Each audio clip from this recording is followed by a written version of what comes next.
Nel primo episodio di questa seconda stagione si parla di invidia, ma anche del coraggio che ci vuole per ammettere di essere invidiosi di qualcuno. Crede che sia un sentimento non del tutto negativo? Io penso alla moglie di Antonio Forte, che in Lolita vede in realtà un modello da seguire.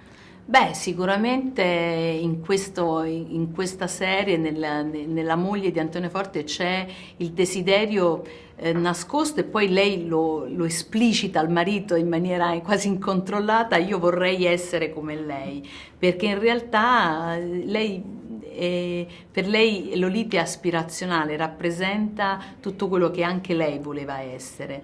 Ma allo stesso tempo è bello perché lei attraverso gli occhi del marito si innamora della figura, anche lei della figura della donna, di Lolita, senza sapere che poi Lolita in realtà è come tutte le donne, ha le sue fragilità, ha le sue insicurezze, è probabilmente una donna felice, ma forse neanche tanto, quindi è bello perché l'altra la vede come l'aspirazione, essere Lolita per lei è l'aspirazione massima, Lolita in realtà la guarda per dire che bello, no? Tu, infatti dice al marito tu la devi sostenere, lei vuole studiare, lei si vuole emancipare, e quindi c'è secondo me questo abbracciarsi dalle donne che è molto bello. Uno degli aspetti che amo molto della serie è che ogni episodio è attraversato da una vena ironica. Volevo sapere se c'è spazio per l'improvvisazione o se già c'è tutto quanto nella sceneggiatura. No, c'è molto spazio, noi giochiamo moltissimo, molto aggiungiamo, molto ci leva il regista, però sì, noi giochiamo tantissimo. Ovviamente l'ironia c'è, perché c'è proprio di scrittura, però io ho due compagni accanto meravigliosi, io quando lavoro sia con Ludeno sia con Jacopo, Cullin si dice, io lo chiamo Cullin, ma Cullin, cioè, entrambi hanno una vena di ironia pazzesca, per cui mi diverto proprio in scena. Lolita in questa stagione viene esortata a buttarsi a capofitto nelle cose anche a costo di dare una craniata. È un approccio che ha anche lei nel lavoro oppure invece è più ragionata le sue scelte?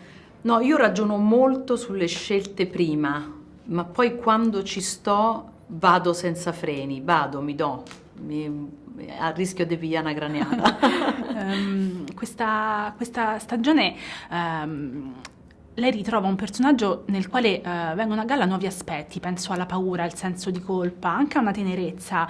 Crede che la bellezza di interpretare un personaggio per più volte, a più riprese, sia anche quello appunto di fare in modo che fuoriescano sfumature differenti? Beh, sì, la serialità rispetto al racconto filmico ti dà questa grande chance, quello di poter approfondire più aspetti di un personaggio, no? Di potergli dare tanti colori, perché hai tante ore a disposizione e quindi puoi giocare anche di sfumatura, no? E dare colori diversi, quindi sicuramente la serialità in questo aiuta. Um, in Lolita c'è uno sguardo femminile che ovviamente si ritrova in vari personaggi e spesso si parla dello sguardo femminile al cinema. Crede che ci sia uno sguardo femminile anche nel modo in cui Lolita approccia le indagini? Beh, la prendono anche in giro, che dicono che lei, la prima stagione dicevano che lei ragiona con l'utero, no? Che lei si arrabbia, non ho capito solo perché sono donna e io ragiono con l'utero. In realtà lei è un'intuitiva, è una che guarda oltre le cose, e in questo è anche a volte un po' scorretta, no? Fa delle cose che non sono proprio ortodosse, però lo fa seguendo un suo istinto profondo, che è quello sempre della ricerca della verità, ma lei ha un modo di vedere l'animo umano, non so, no? Cioè, a volte ci sono delle prove contro una persona, lei decide di non tenerla in stato di fermo perché ha un'altra intuizione, parlando con quella persona gli vengono altre intuizioni. Il personaggio di Lolita nasce dalle pagine di un libro, ma crede che la forza di questa serie sia anche nello sguardo di Luca Miniero, perché secondo me ha una regia estremamente fresca. Beh, sicuramente la regia di Luca è la chiave del successo di questa serie, perché ha dato con le musiche, col suo stile, col suo modo di girare, con anche come ha fotografato la città, i luoghi che ha scelto per fotografare il personaggio di Lolita, secondo me danno la cifra assolutamente moderna della serie. Grazie mille per il suo tempo. Grazie a te.